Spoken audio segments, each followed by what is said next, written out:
Hi, this is Miss Feldman Tentori, and I really wish that I was there in person today, but unfortunately I'm recovering from a back injury and it's taking a lot longer than I expected.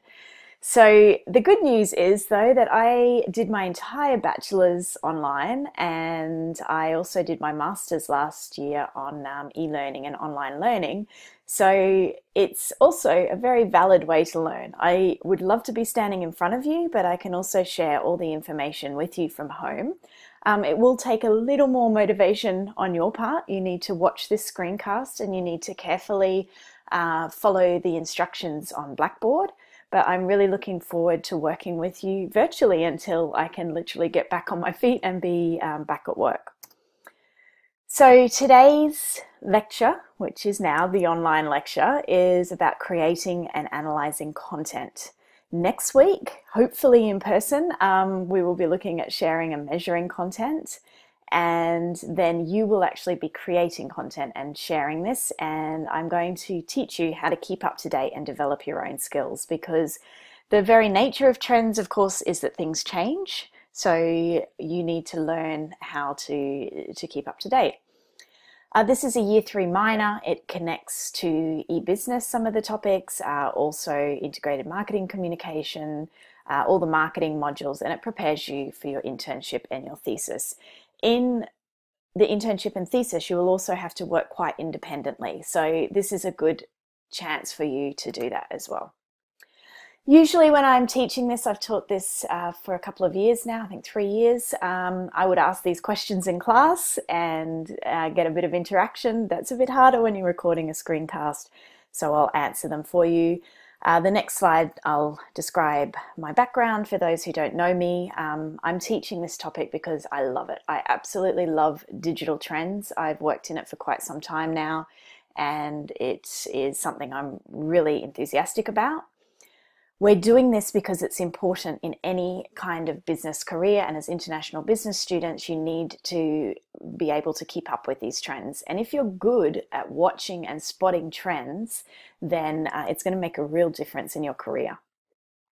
I am going to start with a very broad look at digital trends because it's huge, and then I'm going to narrow down because in the 3 weeks, either in person or online, we can't cover too much. So for exactly what I'm teaching, you'll see more about that in a minute. This is a 3-week module. It's part of the bigger 12-week trends, and it runs usually for 3 consecutive weeks. Because we have a holiday and ThinkFest in the middle, we have this week, next week, and then skip 2 weeks, and then there's the week after. That's good news for you because you've got a little bit more time to do your assignment if you want to, but it's also not a difficult, assignment in some ways, and actually quite fun. So if you want to do it before the holiday, you can also get working on that. We are doing it usually in person. At the moment, there's some element of online. As I record this, I'm not sure where you'll be watching it. I'm trying to arrange for someone to play this video to you, but we will see how that goes. And we'll cover the materials with usually a mix of face-to-face and online, but if necessary, we can do it completely online. So I'm Miss Feldman Tentori. I work part-time, and I work in the marketing and communications team. My master's, which I graduated from last year, is in international communication management, but my thesis was on how can e-learning enhance study success. So I'm a Dutch Australian. I actually did all of my bachelor's online because in Australia the distances are a lot broader and it's harder to attend classes. So I'm quite comfortable working online, and I think you should be too. As business students, you'll notice that the digital world and being able to collaborate with teams either in person or online is an important skill.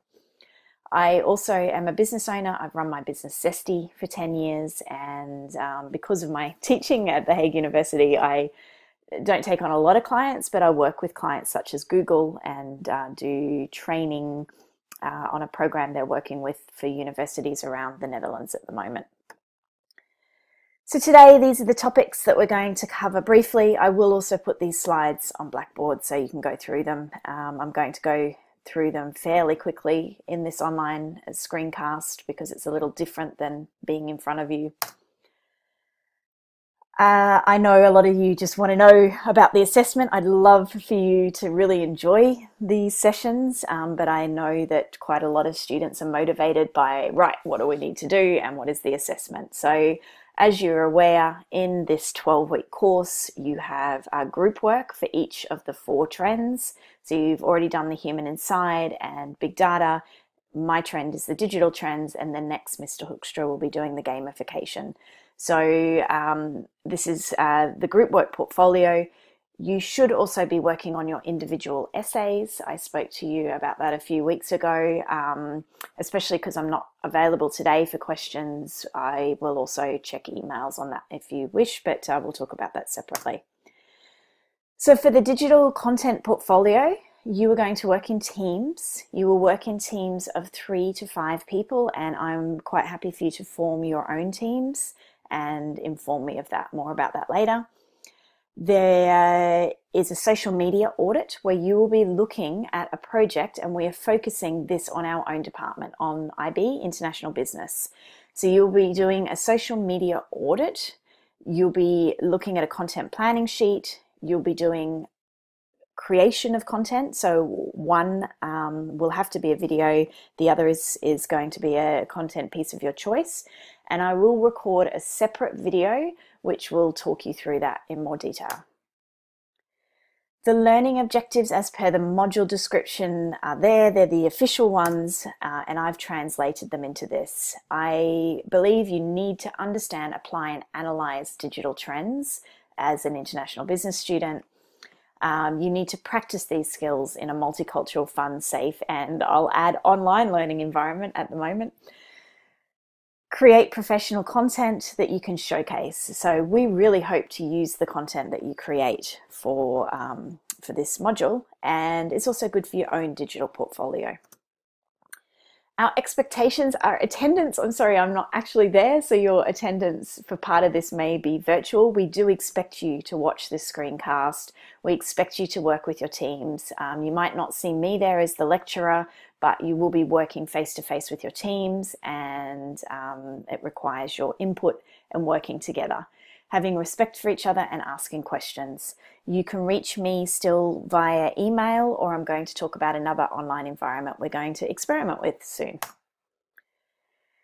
Also, if you've never heard of Bloom's taxonomy, this is something that every educator and lecturer is familiar with. I won't talk about it in much detail, but when you're learning, there's a kind of pyramid that you're going through. So the knowledge, the basis is where we just give you information and you feed it back to us. Then you need to understand, apply, analyze, synthesize, and then evaluate. We expect you by year 3 to be higher up in this pyramid. We're not just going to give you information and then you get a multiple choice test back. We require you to look for information, analyze it, synthesize it, meaning bring it together and evaluate it. So that's our expectation at this level. You can also experiment and have fun and make mistakes. We'll be working with different digital tools, and even for myself, I do this all day, every day, and sometimes things work, sometimes they don't, so we'll work on that together. What do you already know? I would have loved to have you all in front of me and ask you these questions, and I usually run an online survey, but we will skip that for now and do it in another way. And I'll jump straight into the digital trends overview. So I've been teaching this for a few years now, and when I first put these slides together, I put these 2015 trends in, and I've deliberately left them in to watch how things change. Because the thing with trends is you shouldn't just look forward, you need to also look backwards and see, did those trends happen that we expected, how, and continue to do so. So this link, which you can go and have a look at, in 2015, Forbes said there were 20 trends happening in the digital world. They predicted big data and big insights to have an impact, and as Mr. Vrake has gone through with you, that certainly is still happening. Cloud-based everything. So you would have seen this happening with even music is one example. So with apps like Spotify, for example, music is completely cloud-based now for a lot of people and streaming. Omni-channel customer-centric focus. Mr. Jungmans would have talked more about this in Human Inside. And digital currency, there's been a bit of a interesting path going on there that people are still watching with Bitcoin. Wearable technology is another. I know a few years ago in IMC, we talked about a project of the Apple Watch being launched, and very interesting even to watch your own reaction to trends. Because myself, for example, at first I thought, oh, why would you wear one of those? Now I'd quite like one. And for the last, I think 18 months now, I've worn a much cheaper digital watch and step tracker as well. So it's quite interesting to watch how you personally react to trends as well. Drones are becoming more and more popular. Quite a few people I know own one. I'd love one. And one example of trends is that law and regulations often struggle to keep up with them. So for example, I could go out and buy a drone tomorrow, and I'd love to, but where can you actually fly them? And what are the regulations on this? So that's something to keep in mind as well. 3D printing is quite interesting to have watched from 2015 until now. And in fact, literally yesterday, my 11-year-old brought home a 3D printed small name badge that they did at school. So the local school here in The Hague that my children attend has a 3D printer, and this is becoming very normal for people to do. My dad also bought one. I know another friend has one in a cupboard. So what becomes a trend not so long ago can become really just commonplace in a very short period of time. A few other predictions were the Internet of Things, social commerce, crowdfunding, sharing economy. Go and have a look at that link of 2015, and then I'd like you to also think about what's happened since then. So here I am in 2016. This was at TEDx Binnenhof, and I have a virtual reality headset on. This has become a very interesting digital trend, particularly in the medical field. There's some interesting things happening with how they train medical professionals now with these virtual headsets. That event is no longer called TEDx Binnenhof. It's now called Ideas from Europe. I took a group of students there, a small group of students there last year, and I've written a blog post I can share. But if you watch events like this, there's quite a few different events you can attend. There's different online media you can follow to watch what these trends are and how they're being applied. I'd like you to think back on what trends happened last year and what trends are happening this year. I'd like you to share some predictions. Because you're not in front of me right now, I can't ask this with a hands up. However, one trend I want to talk about and that we're going to practice with today, this is the perfect opportunity with me not being there with you, is online team collaboration. Now, there's many ways to do this. You might have heard of tools that are making a rise, things like Slack. I love one called Trello. And officially within the Hague University of Applied Sciences, we are Office 365. So all of you have access to a tool called Microsoft Teams. All of the staff took a look at this when we just came back from the summer holidays. And what is a thing that you need to be aware of with trends is that new tools take time. They take energy, they take effort, and sometimes it may literally be a waste of your time, and sometimes it really will change the way that you work. So I've spent hours and hours in the last in the last month or two working with Microsoft Teams. There's a lot of things I like about it. There's a lot of things I don't like about it. But for this trend, because we are working on digital trends and because online collaboration and working together with teams, I mean, not just a physical team, but online and virtual teams is an absolute trend. We're going to try that. So I have set up a learning environment on Microsoft Teams. It's an experiment for me as well. I don't know how it's all going to go with all you joining it. I've added all the lecturers already and I set this up last week, but that is how you will communicate with me today and in the next couple of weeks. I will finish this online lecture now, but then I will give you instructions on Blackboard to come back to that. Here's some of my ideas. I've been watching these trends for a while. Some I've predicted, some I'm still working on predicting. Apps has been a really big impact on our life. I remember when I got my first iPhone and not even knowing what an app is. I'm not going to go into too many detail on these because I want you to look up and share what you think are trends. Here's just a few starting points if you're really stuck, and I'd like to come back to this myself in a couple of years and see what's happened with these.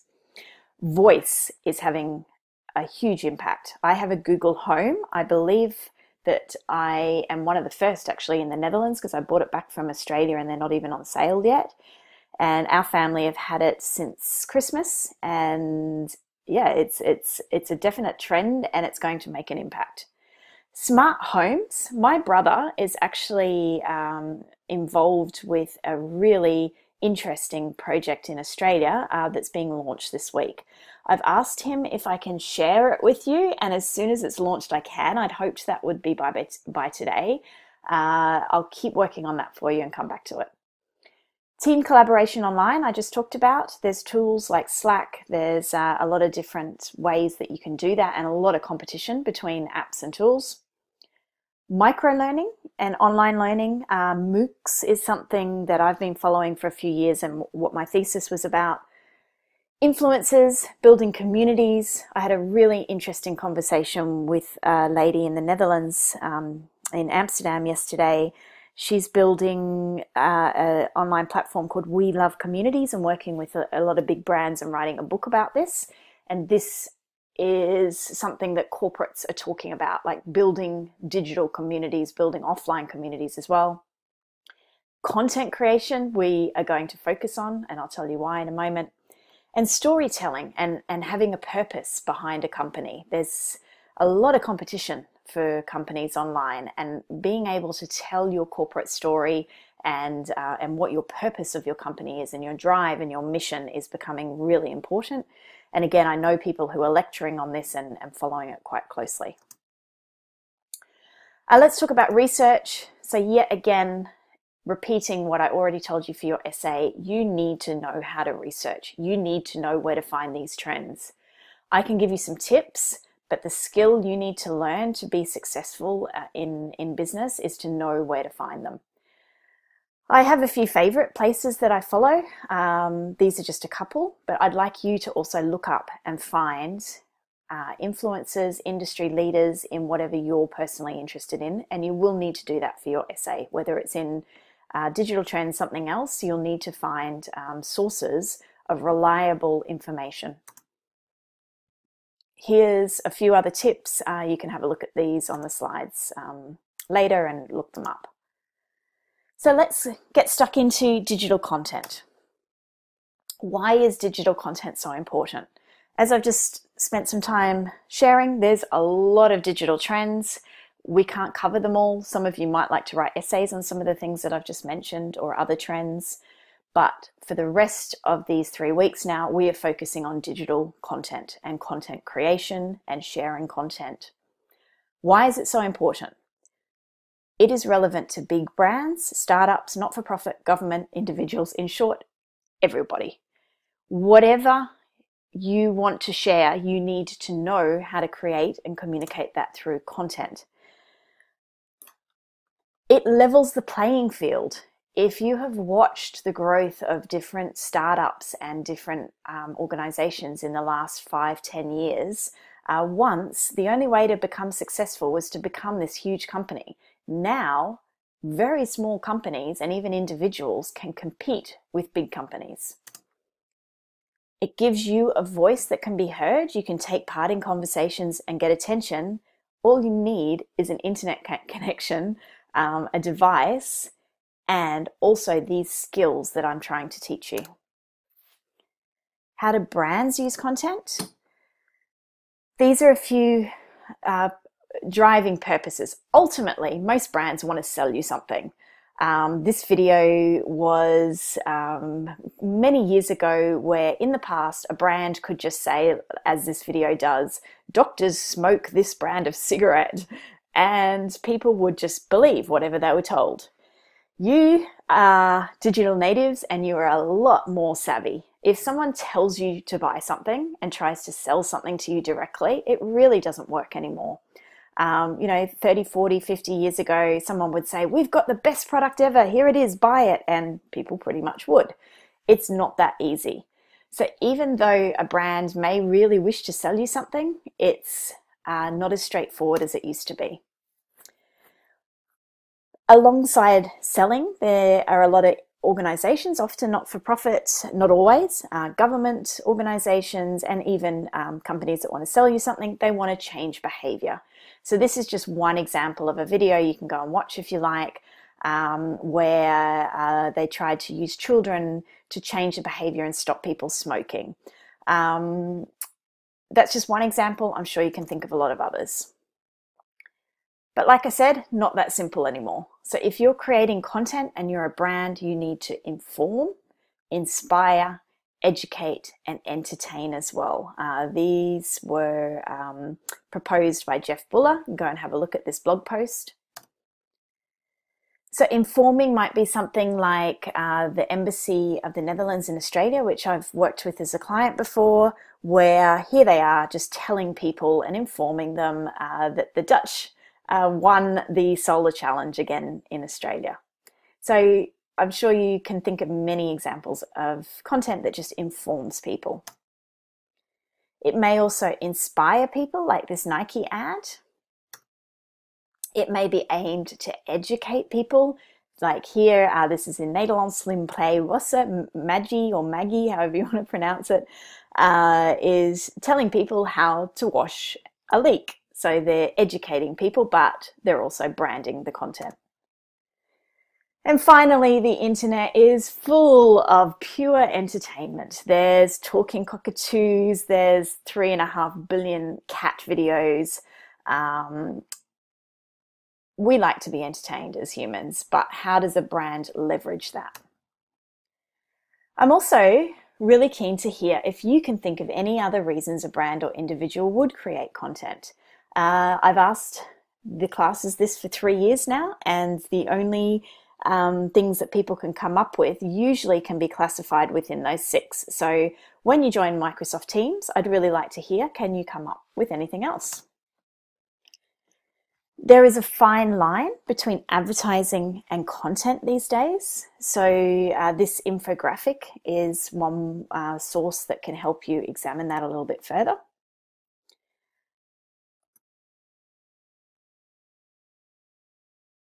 And there are different types of content.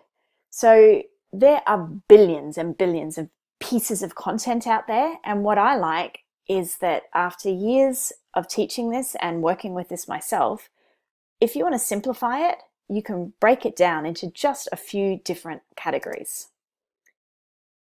Number 1 is video. Number 2 is images. Number 3 is audio. And number 4 is text. So of all of those billions of bits of content out there that can be a bit overwhelming if you're a marketeer of where do I start? Well, in terms of types of content, you're either going to create a video, you're going to create an image, you're going to create audio, write some text, or you're going to have a combination of those things, which could be a number 5, but really it's just combining the first 4. Again, I'd like to ask you, can you think of any other sorts? And I've asked a lot of audiences this, and again, I'd be thrilled if you can come up with something that doesn't fall within those. Then when you create your content, you need to decide on a platform. So we all know Facebook, Twitter, YouTube, Google Plus, which is, again, an interesting trend to watch. Maybe we should ignore that, maybe not, we'll see. LinkedIn, email marketing, website and blogs, getting visuals, so there's things like Pinterest or Instagram, and a lot of other tools that keep popping up now and then. So in the past, WhatsApp was just something that just a couple of friends and I were using. Now it is the main form of communication with most people that I know. I'm personally not on Snapchat because I don't know anybody there except for my 18-year-old niece. So choosing a platform comes down to where your target market are and who you're trying to communicate with. There are, of course, many, many other platforms, and a question I often ask classes is if you had to wipe every single app off your phone and you're allowed to add one back, it would be interesting to know which one that is. So I'd also like to ask that question over on Teams and get your answer there. What is the purpose? So with content, whether you're creating, whatever you're creating, whichever platform you're putting it on, you need to have a plan. Most brands, if not every single brand, should have a social media strategy, a communication strategy, a marketing strategy, where they consider all of these things and they come up with a strategy with goals that they are trying to meet. So brands should have a plan, but you would be surprised. I've worked with a few brands that really are not sure what their plan is. And a lot of the reason is because they are not watching the trends. They do not know what the trends are. So it's hard to plan when you don't know what's happening. And with individuals are becoming big content creators. What's their motivation? Do they want to become rich and famous? Do they want to be an influencer? Or is it just a one-off video that they shared that became viral? The way we consume content has changed as well. You may not even be conscious of this, but it's not that long ago that we've moved from first desktops to laptops and now to mobile. So for example, Blackboard is not really very mobile responsive, but I believe it should be because this is a trend that has been happening for quite a while now where people want to access things on their mobile phone. The university's kept up with this. I believe that there's now an app that students can use that's just come out recently. To analyze content, this is a little difficult to do online, but I'd like you to think when you're looking at pieces of content, which type of content is it, and how was it created, who created it, why did they create that? Think about how many pieces of digital content you consume in one single day. And how many of these are big brands? How many are created by a smaller brand or a startup or an individual? Do they meet one of those goals that I said? Do they inspire, inform, educate, or entertain? Or are they really trying to sell you something? What kind of impact do they have? Do they encourage you to buy or change your behavior? And why or why not? So as I said, I would like you to form teams. I don't mind if you form your own teams of 3 to 5 people and you'll share that with me. If you're not all there today, you can also do this via the Microsoft Teams. I know it's a bit confusing. I'm asking you to form teams like face-to-face physical teams, and I'm going to be talking about Microsoft Teams as a platform, but they're two separate things. Then you are going to, in your teams, you're going to create some content. You are all content creation machines. I'm sure that maybe even while watching this video and this screencast, you've been creating content. You might have written a status update, or you may have shared a photo or a screencast. If you want to, you can share some with me. You can look me up on LinkedIn or Twitter, or come across on Microsoft Teams. But you are a content creation machine. Creating content is not difficult for you. What I would like to teach you to do is to be more conscious about choosing which type of content you're creating, how you're creating it, why you're creating it, and how that would be useful for a brand. So for this assignment, you'll be working on IB, on our bachelor's program. I have been in touch with Ms. Verbong, who runs the PR and communications team, and she will be giving us an assignment, and she will essentially be our client. So she will be telling us what she's looking for, and hopefully you can all meet the needs. You will need to create 2 pieces of content, and we really hope that if you follow all of our advice, that they will be good enough to use on our actual live channels. We'd like you to create a video, 1 to 2 minutes long, and then one piece of content which will be your choice. So it could be an image, it could be audio. I've seen some great blog posts in the past. Some students have created a podcast. Many have gone with, say, an Instagram image. There's a template and more details for this assignment on Blackboard, and I'll do a separate walkthrough screencast.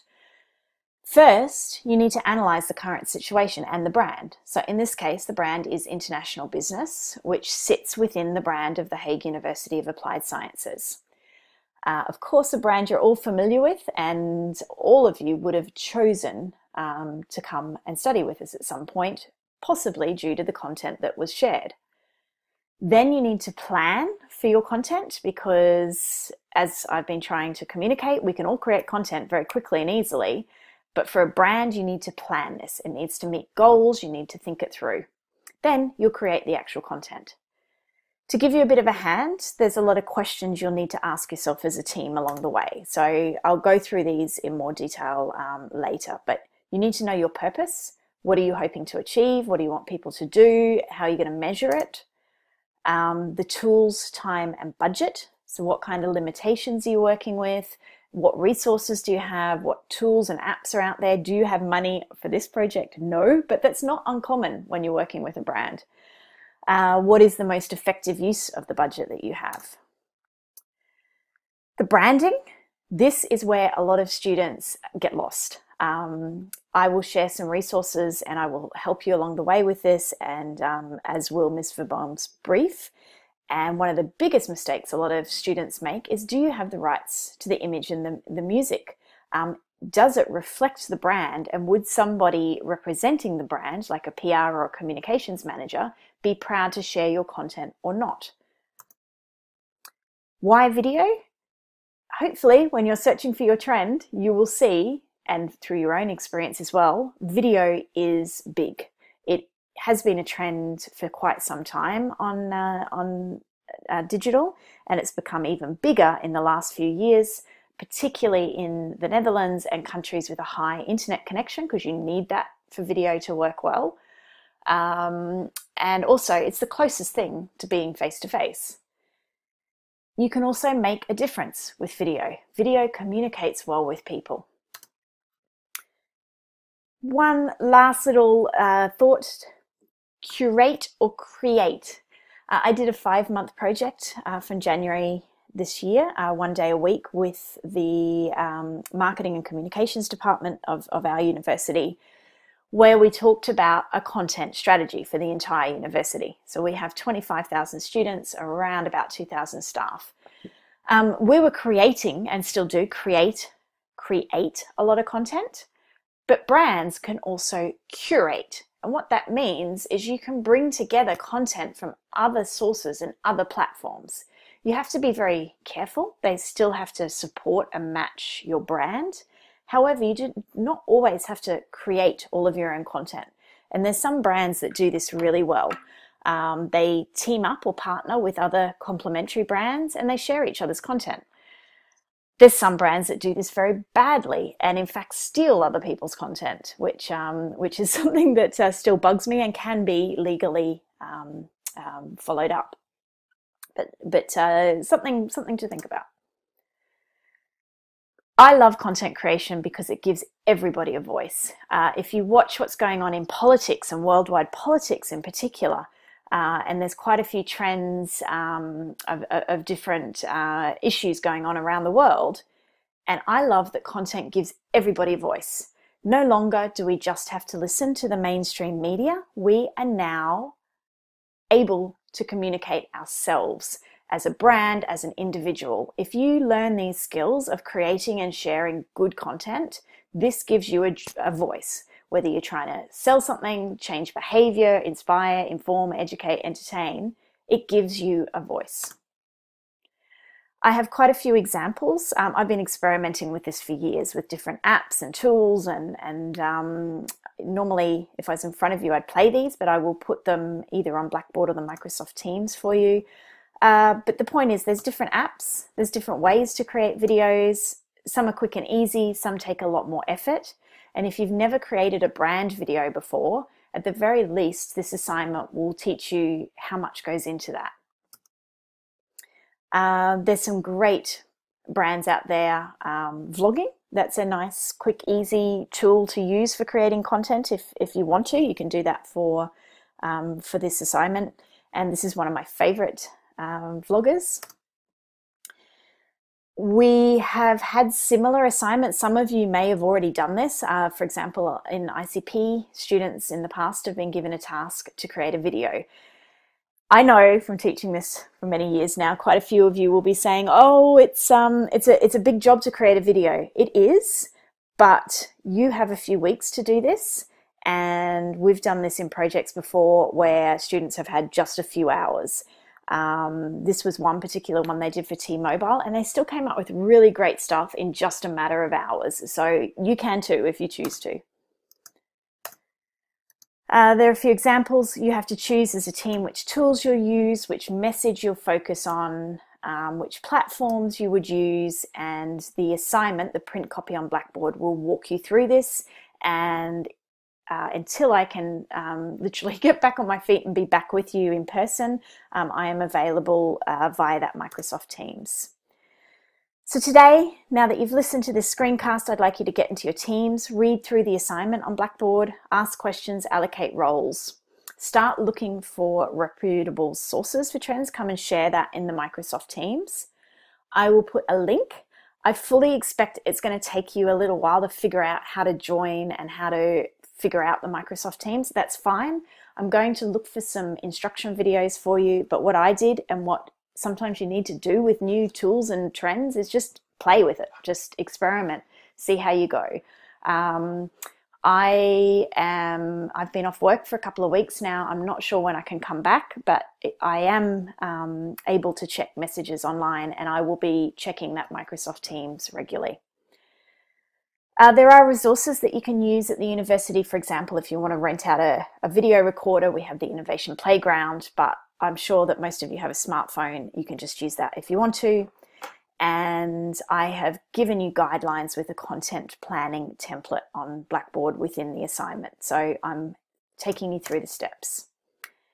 If you have any feedback and questions, please, I will answer emails. You will get an away message because I'm officially not back at work yet. However, I would prefer that you come and ask in the Microsoft Teams. Just email me if you're stuck and you can't get across to the Teams. And I look forward to chatting to you there.